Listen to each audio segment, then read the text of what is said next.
On a une longue, très longue histoire avec le fait de mettre la vie en cage juste pour la regarder. Des animaux bien sûr, mais aussi, et c'est là que ça devient glaçant, des humains. Cette fascination pour le spectacle a un côté vraiment dérangeant. Et ça nous amène à une question essentielle: comment notre regard a-t-il pu évoluer comme ça? Comment est-on passé du divertissement le plus cruel au sanctuaire censé être respectueux? Et surtout, qu'est-ce que tout ça dit de nous? Oui, vous avez bien lu, des zoos humains. C'est une idée absolument choquante aujourd'hui, on a du mal à se l'imaginer. Et pourtant, si on veut vraiment comprendre les débats éthiques autour des zoos et des sanctuaires d'aujourd'hui, eh bien, on est obligé de commencer par là, par ce passé. Alors, première étape, plongeons dans ce passé oublié et franchement choquant. Alors attention, on ne parle pas d'un petit truc isolé, d'une anecdote. Non, l'exhibition d'êtres humains, ça a été une véritable institution pendant des dizaines d'années. Pensez-y, de la fin du 19e siècle jusqu'au milieu du 20e, on reconstituait carrément des villages entiers dans les grandes capitales comme Paris, Londres, New York, surtout pendant les grandes expositions universelles. Et à Paris, le fameux jardin d'acclimatation, il en a fait son attraction phare pendant plus de 30 ans. C'était devenu un divertissement de masse, tout simplement. 35 millions. C'est juste énorme. Il faut vraiment prendre un moment pour réaliser ce que ça représente. 35 millions de visiteurs, et attention, on parle seulement du jardin d'acclimatation à Paris sur une période d'environ 35 ans. Ça vous donne une idée de l'ampleur du phénomène. Ce n'était pas du tout une attraction de niche, c'était le grand spectacle populaire de l'époque. Alors, on va être clair. Le prétexte, c'était l'éducation, la découverte. Mais en réalité, le but était tout autre. L'idée, c'était vraiment de créer un spectacle du sauvage.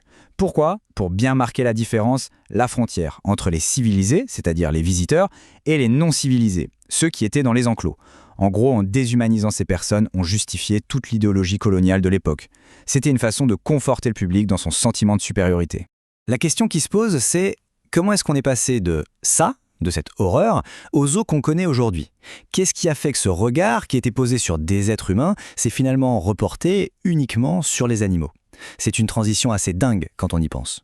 Et ça nous amène directement au cœur du problème aujourd'hui, ce dilemme moderne, celui du regard du visiteur.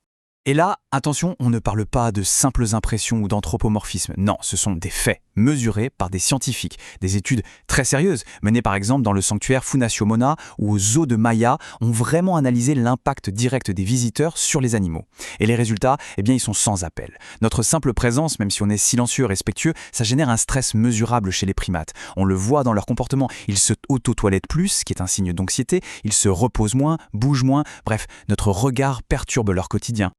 Ok, donc si on résume, notre présence stresse les animaux. La question logique c'est, mais alors pourquoi on continue d'y aller? Est-ce qu'il y a un quelconque intérêt à ces visites au-delà de notre simple curiosité? C'est là que le dilemme devient vraiment intéressant. Parce que voilà l'autre côté de la médaille. C'est tout aussi frappant. Regardez ces résultats. C'est une étude qui a été faite avec des enfants dans un sanctuaire. Avant la visite, leur niveau de connaissance sur les animaux et leur bien-être est, disons, standard. Mais après la visite, ça explose. Leurs connaissances font un bond spectaculaire. Et ce qui est peut-être encore plus important, c'est que leur attitude, leur sensibilité à la cause de la conservation change positivement. Donc oui, la visite, elle a un impact éducatif et émotionnel qui est bien réel. Alors, on a d'un côté le stress de l'animal, de l'autre le bénéfice éducatif pour l'humain. C'est un vrai casse-tête. Et si la solution venait d'ailleurs? Si la technologie nous offrait une troisième voie? C'est l'idée du zoo de demain, un zoo en réalité virtuelle. L'idée est à la fois simple et assez folle, en fait. Un zoo virtuel, c'est quoi? C'est un zoo sans aucun animal vivant.